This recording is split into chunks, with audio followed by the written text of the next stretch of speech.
Kabuslar Durağı'na hoş geldiniz.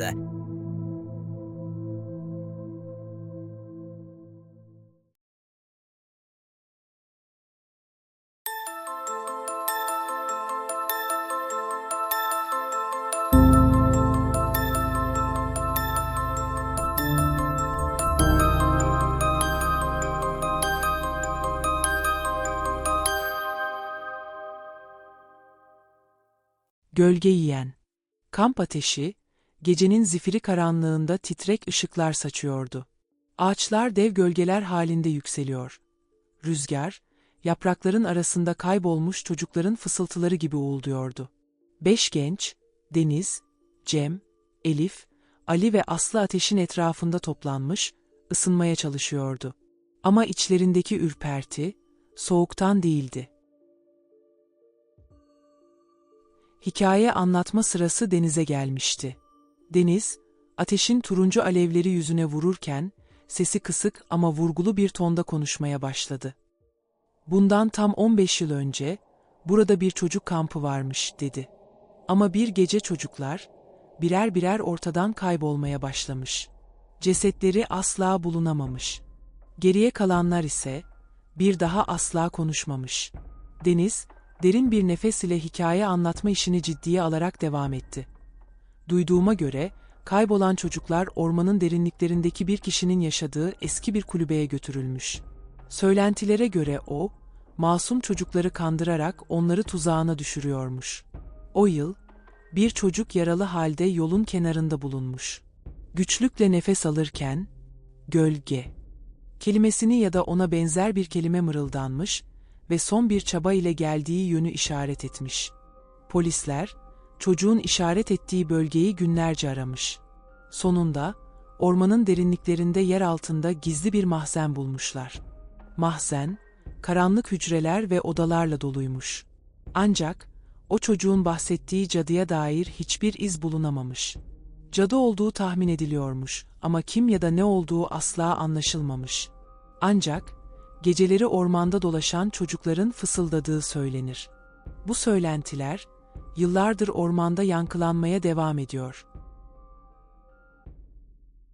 Deniz'in her kelimesi, gençlerin yüreğine soğuk bir diken gibi battı.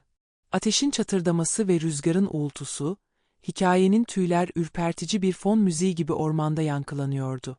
Gözlerinin derinliklerinde bir korkunun izleri belirdi. Birden, uzaklardan gelen bir dal kırılma sesi onları yerinden sıçrattı. Kızların hafif çığlıklarından sonra her biri, bu anlatının gerçekliğini düşünerek sessizce birbirine baktılar. Ateşin çıtırtısı dışında kimse konuşmadı. Sonra Cem, sinir bozucu bir kahkaha attı. Hep aynı klişe hikayeler.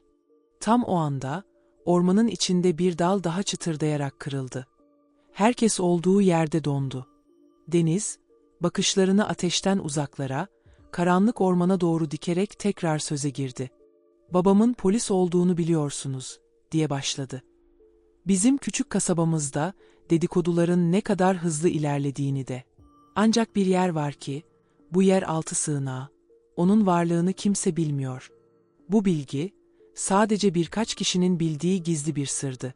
Deniz, hafif bir titremeyle devam etti. "Bu sığınak, paslı demir kapılar ve dar koridorlarla dolu. İçerideki hücreler, yıllardır kullanılmayan kalın demir parmaklıklarla kapatılmış. Babam ve ekibi, bu sığınağın sırlarını açığa çıkarmak için günlerce araştırma yaptı. Ancak hiçbir iz bulamadılar. Mahzenin duvarları, sanki yaşananları gizlemek üzere mühürlenmişti. Deniz'in her kelimesi, kamp ateşinin etrafında toplanan gençlerin yüreğine işleyen bir korku bıraktı. Yine de, diye ekledi Deniz, geceleri ormanda dolaşan çocukların ruhlarının bu sığınağın etrafında dolaştığı söylenir. Bu söylentiler, yıllardır ormanda yankılanmaya devam ediyor. Deniz'in anlattıklarının etkisiyle birbirlerine daha da yaklaştılar. Kamp ateşinin alevleri, sanki onların yüreklerindeki korkuyu aydınlatıyordu. Gecenin karanlığı, sadece bir hikaye olduğuna dair güvenlerini sarstı.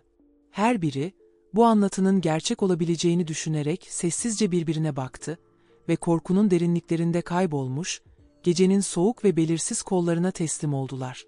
Ali, Gözlerini ateşin alevlerinden ayırmadan derin bir nefes aldı ve konuştu. Bu yıllar önceydi. Eğer gerçekten bir cadı varsa ya da herhangi bir kimse, şimdiye kadar çoktan ölmüştür. Deniz, Ali'nin sözlerini duyunca hafifçe gülümsedi. Belki de haklısın, dedi. Ama bazı hikayeler, zamanın ötesine geçer. Belki de bu cadı, sadece bir dedikodudan ibarettir.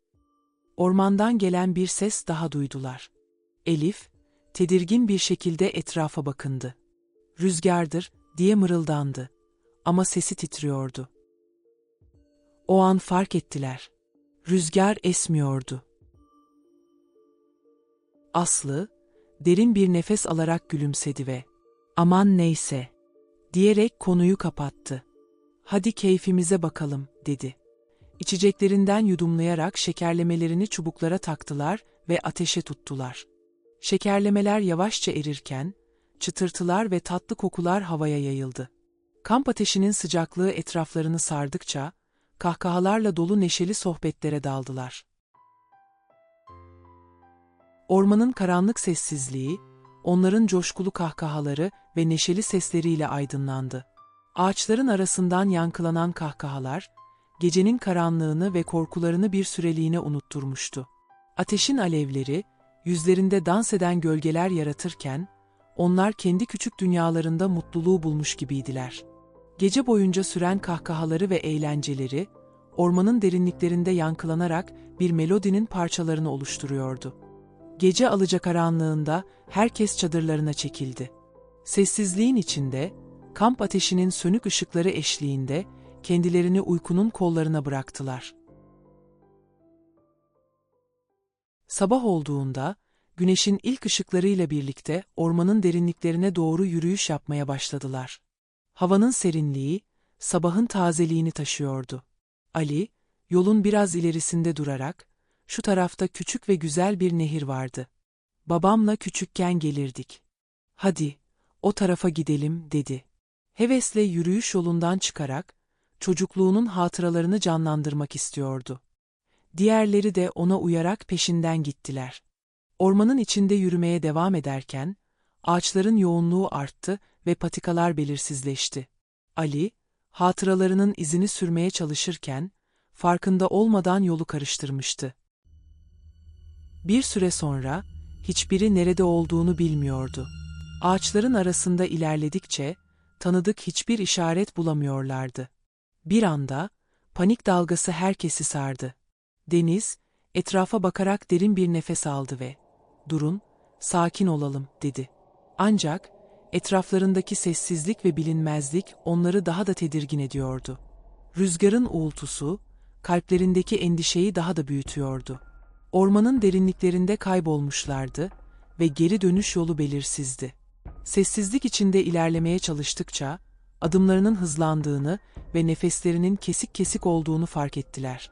Ormanın içine doğru yürüdükçe, kendilerini bir labirentin içinde sıkışmış gibi hissetmeye başladılar. Bu yürüyüş, onları daha da derin bir bilinmeze sürükledi. Ormanın içinde ilerlerken, herkesin gözleri sürekli bir çıkış noktası arıyordu. Bir tabela, bir patika ya da herhangi bir yol gösterici işaret. Ne yapacaklarını bilmez haldeydiler. Ama yine de umutsuzca bir işaret bulmayı umuyorlardı. Geldikleri noktadan geri dönmeye başladılar. İlerledikçe, Ali bir an durdu ve yerde yıpranmış bir parça fark etti. Eğilip aldı ve "Bu bir elbise parçası," dedi, sesi titriyordu. Diğerleri de endişeyle etrafa bakınmaya başladı. Cem, dikkatle çevreyi gözden geçirerek, "Birileri buradaymış," dedi. "Belki de ana yola yaklaşmış olabiliriz." Bu düşünce, yüreklerinde bir umut ışığı yaktı. Ancak, her adımlarıyla birlikte ormanın derinliklerinde kaybolmuş hissi yeniden ağır bastı. Biraz daha yürüdüklerinde, Deniz bir ağacın dibinde, çamura batmış bir çocuk ayakkabısı buldu. "Bakın, burada bir ayakkabı var," dedi. Ayakkabının solmuş renkleri ve aşınmış yüzeyi, uzun zamandır burada olduğunu gösteriyordu. İlerledikçe, bir ağacın dallarına takılmış bir ayakkabı bağı buldular. Elif, dikkatle bu bağı çözdü ve "Sanırım bu o ayakkabının bağı," diye fısıldadı. Yavaş yavaş bu izleri takip ederken, kalplerindeki tedirginlik arttı. Tam bir çıkış yolu ya da bir yol tabelası bulmayı umarlarken, karşılarına çıkan şeyler de neyin nesiydi? Dikkatle izleri takip ederek ilerlediler. Yol boyunca buldukları her işaret, onları biraz daha ürküttü.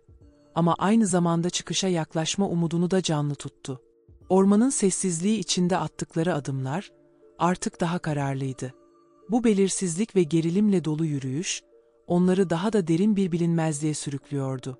Ormanın derinliklerine girdikçe, ağaçların gövdelerinde asılı, çürümüş oyuncaklar, minik çamurlu elbiseler ve solmuş çocuk ayakkabıları görmeye başladılar. Cem, bir oyuncak bebeğin yanından geçerken ürperdi. Bu eşyaların varlığı, kayıp olan çocuklara ait olabilirdi. Cem aniden durdu ve gözlerinde şaşkınlık ve korkuyla, "Herkes buraya gelsin," diye seslendi. Ve Cem'in yanında toplandılar ve hepsi aynı anda aynı yere baktı. Ağacın gövdesindeki kazınmış sembollere, çizgiler, iç içe geçmiş halkalar, yüzü olmayan insan figürleri. Bu semboller de neyin nesiydi? Ormanın karanlık ve ıssız dünyasında, her adımlarıyla daha da kaybolmuş gibi hissettiler. İçlerindeki tedirginlik artarken, ağaçların arasında ilerlemeye devam ettiler. Gittikçe, ağaçlardaki semboller ve çizgiler daha belirgin hale geliyordu. Dalların arasına asılmış minik torbalar, gizemli bir şekilde artıyordu. Her adımda daha da yoğunlaşan bu sembollerle dolu orman içlerindeki tedirginliği besliyordu. Etraflarındaki ıssızlık, sadece bu tuhaf semboller ve asılmış torbaların eşliğinde daha da derinleşiyordu.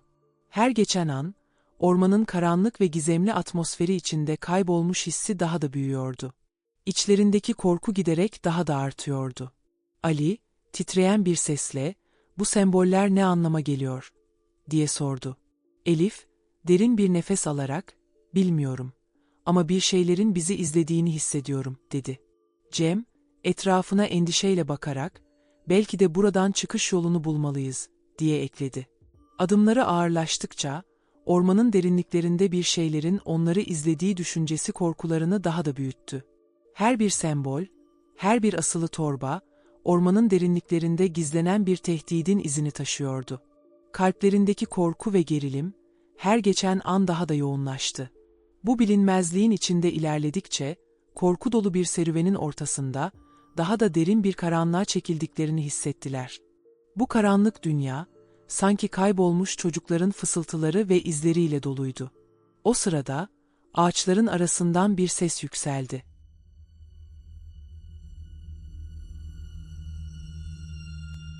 "Sizi gördü." İlk kayıp. Saatler geçtikçe, yorgunluktan tükenmişlerdi. Ormanın derinliklerinde kaybolmuş, bulundukları yerden çıkış yolu ararken enerji ve umutlarını yitirmişlerdi. Gece ilerledikçe, yorgun bedenlerini zorla taşıyorlardı. Birden, biri ya da bir şey, kuru yaprakların üzerinde dolaşmaya başladı. Ağaçların etrafında dolanan bu varlık. Her bir yaprak hışırtısı, gecenin karanlığında yankılanıyordu. Herkes saldırmak için ellerine bir şeyler aldı. Sonra o derin, boğuk nefes sesi duyuldu. Ağır ve nemli, insana ait olmayan bir soluk. Bu ses, karanlık ormanın içinden geliyordu. Kalplerinin hızla çarptığını hissederek nefeslerini tuttular. Korku dolu bakışlarla birbirlerine baktılar. Bu boğuk nefes sesi, onları izleyen, yaklaşan bir tehlikenin habercisiydi. Yankılanarak çoğalan bu korkutucu seslerin ve tehditkar varlığın karşısında, ne yapacaklarını bilmez halde beklemeye başladılar. Gecenin karanlığı, onların üzerlerine çökerken, her nefes alışlarında daha da derin bir korkuya kapıldılar. Ali'nin yaslandığı ağacın tarafından bir hışırtı geldi. "Ali?" diye seslendi Elif. Ama cevap yoktu. Gecenin zifiri karanlığında, Ali'nin gözleri boş bir şekilde gökyüzüne bakıyordu. Sanki uyur gezer gibi. Ya da daha da kötüsü. "Ali, ne yapıyorsun?" dedi Deniz, yutkunarak. Ali cevap vermedi. Sadece ağır adımlarla ormanın içine yürümeye başladı. Herkes toparlanıp Ali'ye seslendi ama Ali'nin silüeti ağaçların arasında kaybolmuştu bile. Bağırarak onu çağırdılar.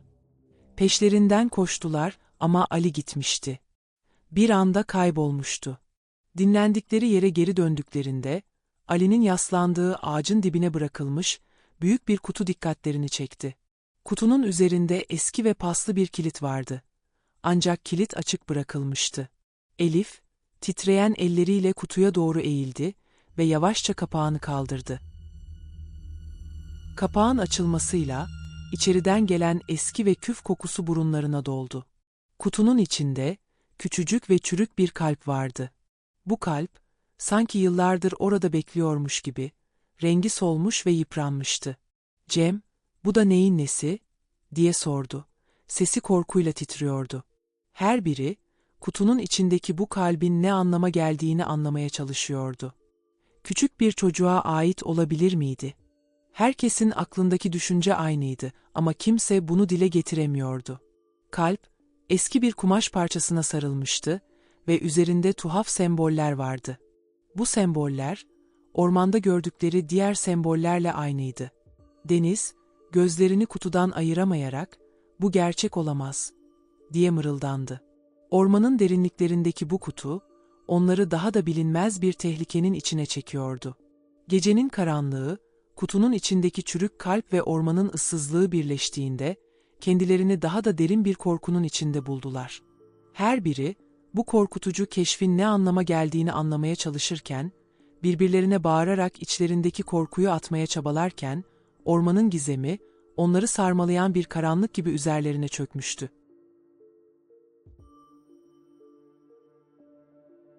Gündüz olduğunda korkuları dinmemişti. Ali'nin nereye kaybolduğunu bilmiyorlardı ve ormanda onu bulmaya cesaret edemiyorlardı. Cem, sinirle eline bir sopa aldı. "Saçmalık bu. Burada kalamayız." Ancak ne patika, ne yol, ne bir iz bulamadan, hiçliğin ve ormanın nemli havasının ortasında kalmışlardı. Geldikleri yolu ararken, karşılarına devrilmiş ağaçlar ve sık bitki örtüsü çıktı. Yol, sanki bir anda kaybolmuş gibiydi. Geldikleri yol, şimdi devrilmiş ağaçlarla doluydu. Orman, onları içeride tutuyordu. Aslı, yapacak bir şey olmadığını kabullenerek yere oturdu. Gözyaşlarından düşünemiyordu. Ama beklenmedik bir şekilde yavaşça konuştu. "Bekleyelim. Belki biri gelir." Sesi yumuşak ve çaresizdi. Deniz, Cem ve Elif, Aslı'yı çöktüğü yerden kaldırmaya çalışıyordu. Bir an önce ormanı terk etmeye kararlıydılar. Ama Aslı sanki yere yapışmış gibiydi. Asla kıpırdamıyor, asla hareket etmiyordu. Gözleri boşluğa dalmış, ifadesiz bir şekilde oturuyordu. Deniz, yumuşak bir sesle, "Aslı, kalkman lazım. Buradan çıkmalıyız," dedi. Ancak Aslı'nın tepkisiz hali onları çaresiz bıraktı. Umutsuzca Aslı'yı ikna etmeye çalışırken, içlerindeki korku daha da büyüyordu. Tek bir gece daha burada kalmak istemiyorlardı. Aslı'yı arkalarında bırakıp bırakmamak konusunda tartışırlarken akşam olmuştu. Güneş batarken, orman daha da karanlık ve ürkütücü hale gelmişti. Tam bu sırada, o korkunç nefes sesi yeniden duyuldu. Ağır, boğuk ve insana ait olmayan bir soluk, ormanın derinliklerinde yankılandı. Birden, Aslı'nın gözleri korku dolu bir şekilde açıldı. Biri ya da birileri Aslı'yı oturduğu yerden hızlıca kendine doğru sürüklüyordu. Çığlık bile atamadan, sessizce ve hızla ormanın karanlık derinliklerine çekildi. Aslı, sanki bir hayalet tarafından yerden koparılmış gibi gözden kayboldu. Kimse ne olduğunu anlamadı ve dehşet içinde kaldıklarından ne yapacaklarını bilemediler. Aslı'nın kaybolduğu noktaya koştular. Ancak ondan geriye hiçbir iz bulamadılar. Ormanın içinde yankılanan derin, boğuk nefes sesleri her bir adımda daha da çoğaldı. Pes edecekleri sırada onu bir ağacın altında, donmuş gibi dikilirken buldular. O kadar hareketsizdi ki, önce öldüğünü sandılar. Ama sonra yüzünü çevirdi. Gözleri tamamen simsiyah olmuştu. Sanki içinde hiç ışık kalmamış gibi. Bir anlığına, yüzü korkunç bir gülümsemeyle gerildi. Sonra gözleri yuvalarından dışarıya doğru akmaya başladı. Aslı çığlık bile atmadan sadece geri geri yürüyerek ormanın içine karıştı.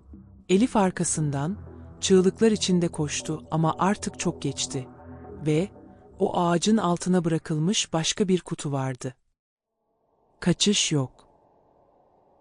Deniz, Cem ve Elif artık neler olduğunu anlamıştı. O, onları alıyor, diye fısıldadı Elif. O şey. Çocukların kalplerini bize veriyor ve karşılığında bizden birilerini. Derken sesi titriyor. Kelimeleri artık anlaşılmıyordu. Ali ve Aslı artık yok. Hemen gitmeliyiz, diye bağırdı Cem. Ama artık çok geçti. Gece, geri kalanların son gecesi oldu. İlk olarak Cem, boğuk bir kahkaha attı. Deniz ve Elif korkuyla yanına geldiklerinde, Cem'i bembeyaz gözlerle otururken buldular. Gittiğinizde, sizi bekleyeceğim, dedi ve aniden başı geriye düştü. Boğazı paramparça edilmişti. Elif, Deniz'i kolundan çekiştirerek ormana doğru sürükledi. Birlikte nefes nefese koştular. Sanki peşlerinde bir şey varmış gibi. Ancak orman, adeta bir labirent gibiydi. Her çıkış onları aynı yere geri getiriyordu. Bir anda, önlerinde yükselen şeyi gördüler. Devasa ve karanlık, ormanın ortasında duruyordu. Üzerindeki semboller ve dallardan sarkan minik torbalar, daha önce gördüklerinden çok daha fazlaydı. Ağaçlardan daha uzun, gölgelerden daha karanlık, insan gibi ama insan olmayan, ağaçların gövdesine ve dallarına benzeyen bir yaratık. Kıyafeti paramparça, kollarında ve boynuzlarında büyüklü küçüklü bir sürü kalp vardı. Ve kollarını açarak Elif ve Deniz'i kucaklamaya hazırlandı. Deniz, çığlık atmaya bile fırsat bulamadan Elif'in elini kaybetti. Arkasına baktığında, Elif orada değildi. Yalnızca. Bu bir cadı değildi. Kocaman bir gölge, bir yaratık, adını bilmedikleri bir şey. Deniz'in son gördüğü şey, yaratığın uzun, keskin parmaklarının göğsüne uzanışıydı. Son hissettiği şey ise, kalbinin sıcaklığıydı. Birkaç gün sonra, polisler kamp alanına geldiklerinde, oranın terk edilmiş olduğunu gördüler. Çadırlar düzgünce yerleştirilmiş, kamp ateşi sönmüştü. Ancak onlardan hiçbir iz yoktu. Tek bir iz dışında. Bir ağacın gövdesinde, kanla kazınmış harfler vardı. Kaldılar. Son.